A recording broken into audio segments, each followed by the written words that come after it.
Olá, meu amigo, minha amiga, muito obrigado por vocês estarem aqui no nosso Portal do José, fechando mais uma semana num momento que nos remete a reflexões muito importantes e muito marcantes para as nossas vidas. É só a gente lembrar que agora, nessa última semana do mês de outubro de 2023, faz um ano que na última semana do mês de outubro de 2022, nós estávamos ajudando o nosso país a virar a chave, a livrar o nosso país dessa gente que fez tanto mal e que atacou a nossa integridade física, a nossa integridade mental, além da integridade da nossa democracia. Temos muitas situações aqui no nosso país que ainda nos causam assim, muitas angústias, muitas insatisfações, muitas demandas, mas nós estamos no momento que a gente pode combater essas situações todas de peito aberto. Isso não acontecia ao tempo que essa gente estava no poder. Essa gente foi afastada, pelo menos em sua grande parte. Mas falta cadeia para muitos deles, né? Eu vou comentar aqui com vocês o que restou para essas pessoas, como é que eles estão se articulando, o que faz ainda a figura do inelegível e o que está fazendo agora o presidente da República que está comemorando aniversário no dia de hoje. Bom, vou conversar com vocês sobre essas questões, trazer também mais algumas informações de coisas que estão acontecendo fora do nosso país, mas antes de mais nada, quero convidar você que está chegando nesse instante ao nosso portal e não nos conhecia, para que você se inscreva aqui conosco. Você que é muito bem-vindo, muito bem-vinda. Conheça os nossos outros vídeos. Se você gostar, recomende, dê o seu joinha também, o seu comentário e, se puder, se inscreva aqui no nosso clube de membros. Tá legal? Então, vamos seguir em frente. A gente começar aqui temos muitas coisas, né? Mas tem uma que diz respeito a uma situação vital no nosso país, que é a condução da política econômica. Aquela figura que comanda o Banco Central do nosso país, que foi votar com camisa amarela, ou seja, um bolsonarista de linha de frente, essa figura foi surpreendida com mais informações que estão circulando hoje. E a Carta Capital publicou uma revista que nos dá conta que o senhor Roberto Campos Neto tem muito mais grana ou ganhou muito mais dinheiro do que se conhecia. Ele foi surpreendido com uma grana num paraíso fiscal, assim como Paulo Guedes também, né, o seu chapa, né? E agora a gente está sabendo que ele amealhou muito mais dinheiro no meio dessa história. No governo Bolsonaro, ele botou muita grana para dentro, né, dessas contas aí que ele tem fora do nosso país. Que é uma incongruência, é um conflito de interesses muito grande. Como é que alguém que administra a política econômica do nosso país bota o dinheiro dele fora do nosso país para fugir de tributação? Hoje, inclusive, o Eduardo Moreira fez uma revelação muito grande, muito importante, com muitos fundamentos, mostrando que o que foi votado no Congresso Nacional, teoricamente para tributar grandes fortunas, no final da história foi para inglês ver. Foi jogada uma grande cortina de fumaça. Nós todos começamos a acreditar que os super ricos estavam sendo taxados, mas na verdade eles tiveram um alívio muito grande naquilo que eles deveriam pagar pela legislação anterior. Bom, esse assunto ainda vai ser mais esmiuçado, a gente vai ter mais informações, mais esclarecimentos. Mas o Lindbergh Farias, que emparedou o Roberto Campos Neto lá no Congresso Nacional, quando ele esteve lá, e ele saiu de lado, né? Olha, não, minha vida pessoal não está aqui para ser debatida. Olha só, como não? É servidor público que comanda um dos pilares da política econômica aqui no nosso país, da nossa realidade econômica. Então, como é que vida pessoal? Não tem vida pessoal para o servidor público. Se não quer ter a vida pessoal devassada, não vá para o serviço público. O serviço público tem dessas situações aqui no Brasil e em todas as democracias do mundo. Então, enfim. Mas o Lindbergh Farias fez a publicação no tweet dele, em função dessa matéria, com os seguintes dizeres. A Carta Capital traz uma longa reportagem sobre Roberto Campos Neto e suas offshores e fundos exclusivos. Quando questionei se ele tinha fundos exclusivos remunerados pela Selic ou IPCA, ele se calou na Câmara. Ali eu já sabia que tinha fundos exclusivos, ou seja, suas decisões do Banco Central fazem ele ganhar mais ou menos dinheiro no mercado financeiro. E aí a Carta Capital, enfim, ele vai falando aqui mais, né? No final ele termina. O cara manteve juros altos para seguir lucrando às custas do Brasil e do povo brasileiro. Inaceitável. Então, nada como a gente está vivendo nesse momento para poder jogar luzes, né, gente? Se o Bolsonaro estivesse no poder, isso aí não seria pauta de ninguém, né? Isso aí está totalmente acobertado, enfim, mas a gente está podendo jogar luzes sobre essas questões, né? Como eu disse para vocês mais cedo, hoje, aniversário do presidente Lula, 78 anos. É muito difícil qualquer pessoa dizer para alguém que já tem tanta experiência para que lado ele deve conduzir a sua vida, os seus negócios ou algum tipo de política, né? A sorte é que o presidente da República, ele escuta bastante. Em função disso, em função da gente ter insistido tanto, pessoas como eu, vocês que entram em conexão também, outros canais também, o presidente da República criou agora um WhatsApp. Vou colocar para vocês o link desse WhatsApp aqui na descrição do nosso vídeo para você acompanhar em tempo real publicações que são feitas ali, relâmpago, né, pelo WhatsApp. Veio tarde, mas antes tarde do que nunca. Agora se precisa fazer mais ajustes nas comunicações de governo. E aí, gente, quando eu falo isso, eu não estou querendo aqui que o governo faça propaganda. Eu estou construindo ponte, estou fazendo isso, porque isso aí, de fato, não ajuda a politizar. A comunicação de um líder político visa politizar a sociedade, para que a sociedade, de uma maneira geral, compreenda para que serve a política, para que servem as políticas públicas, para que servem as instituições, como é que nós podemos melhorar a vida do nosso povo, melhorar a vida de todos nós.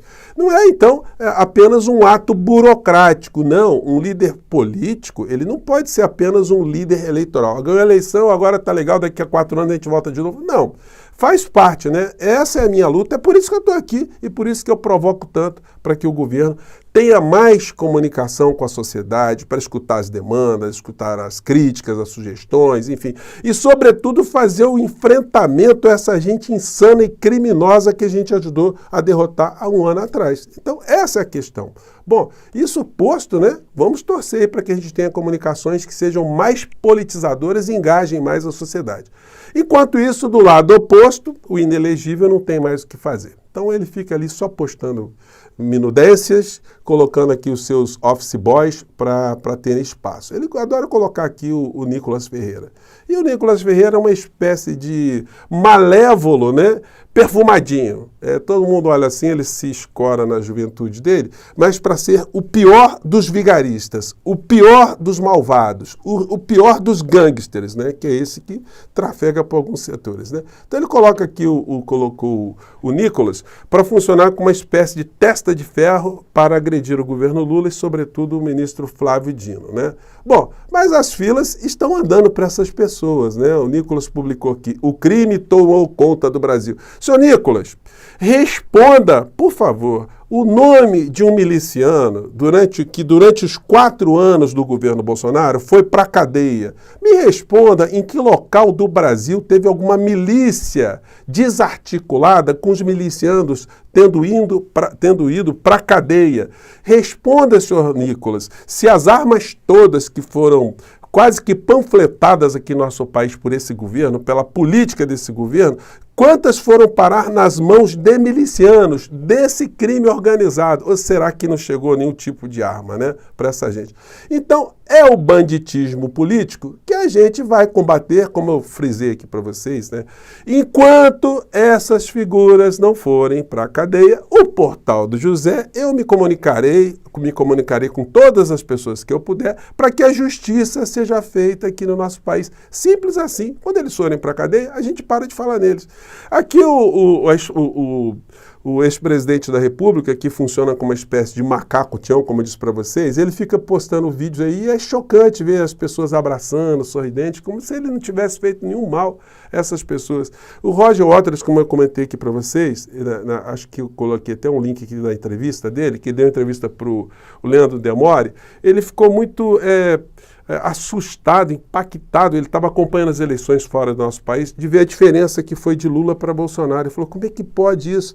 Roger Waters, aconteceu isso porque uma grande parcela dessas pessoas não era informada cotidianamente que nós tínhamos à frente do nosso país um assassino, um genocida, um negacionista, um criminoso. Se isso não aconteceu, então muitas pessoas ficaram enganadas. Quando eu falo isso, muitas pessoas que estão aqui no nosso portal falam assim: ah, mas não é possível, você está exagerando, se falava assim, se fazia crítica ao governo. Olha só, se fazia e a mensagem chegava para pessoas que já tinham um nível de esclarecimento como você. Para para você estava claro que a figura do presidente da República de então tinha responsabilidade, mas para as pessoas que já estavam adoecidas, se elas não eram confrontadas com as verdades, se o responsável pela condução da política econômica, política de saúde aqui no nosso país, a política social, se ele não fosse apresentado como responsável, de fato ele passava incólume, e isso explica por que a gente teve essa situação. Roger Waters. Então, enfim, vou deixar o link para vocês da matéria aqui, da entrevista, que foi muito legal, eu recomendo. Aliás, o Roger Waters, ele fala muitas coisas conceituais que eu falo aqui no nosso Portal do José. Então vale a pena, você vai ver aqui que eu nunca inventei nada da minha cabeça, né? Uma pessoa do mundo como o Roger Waters fala coisas muito certas que a gente faz questão aqui de bater todos os dias. Bom, e aí a gente chega aqui na questão internacional. Gente, olha só que curioso, né? Calote em Copacabana, a polêmica viagem do filho de Netanyahu ao Brasil. Os jornais estão colocando mais ênfase aqui na vida do filho do Benjamin Netanyahu, porque Israel está naquela coisa contra a Gaza, contra a Palestina, o Hamas, enfim. Só que o filhote, né, sumiu. Filho de Benjamin Netanyahu está em Miami. Reservistas de Israel questionam porque ele não foi convocado. Claro, né? O padrão da extrema-direita é esse, né? É serem covardes, falastrões, mentirosos, criminosos, ladrões. Então, isso acontece aqui e acontece alhures, né? Então, a figura aqui tem uma matéria muito grande aqui no Globo.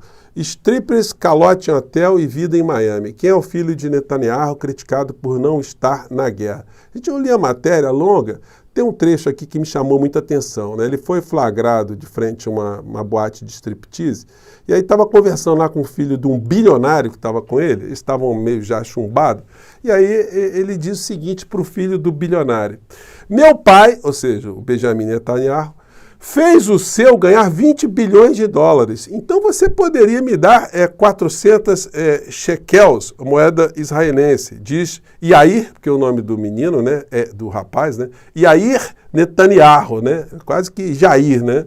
Bom, o primeiro-ministro israelense era questionado por seus vínculos com milionários. Além disso, foi suspeito de ter recebido presentes de personalidades, entre eles o australiano Packer e um produtor de Hollywood, Arnon Milchan. Então tá aí, né, pra gente ver quem é que está conduzindo as coisas lá no Oriente Médio, né? Enfim, essa impoluta criatura. Por 120 a 14, a Assembleia da ONU aprova a resolução que pede trégua humanitária em Gaza. Essa notícia é de agora. Eu pergunto para vocês, vocês acham que Israel vai dar algum tipo de trégua? E vocês acham que os Estados Unidos recriminarão Israel por não fazer algum tipo de trégua? Vamos acompanhar os próximos capítulos. Amanhã a gente vai voltar aqui para analisar se a ONU teve de fato algum peso e se houve algum tipo de mudança no comportamento do Estado de Israel, que está fazendo isso aqui que eu comentei com vocês mais cedo, né? Não tem como. Todos os jornais do mundo estão publicando esse tipo de matéria aqui. Fotografias aéreas de Gaza antes e depois do bombardeio. Gente, eles matam terroristas, né? Certamente. Mas matam muitos inocentes junto. Vai criança junto, vai mulher junto, vai idoso junto, vai deficiente junto, vai todo mundo junto no meio dessa história. Então, como é que alguém que tenha coração pode achar isso aqui normal? Antes e depois. Antes uma cidadezinha, antes um bairro, depois destruição. Como é que a gente pode achar que isso aqui é uma coisa lógica? Estão querendo matar terrorista, então eles explodem uma cidade inteira, um bairro inteiro. Como é que a gente pode achar isso razoável, racional? As pessoas que acham isso, elas perderam a humanidade para sempre? Elas vão ficar movidas pelo ódio? Elas vão tocar a vida delas, as ações governamentais dos seus governos, tudo movido pelo ódio? Então, gente, não dá, né? Ainda bem que a gente tem esse nosso espaço aqui. A gente vai jogando essas reflexões, né? Se você não concorda, mande seu comentário para cá.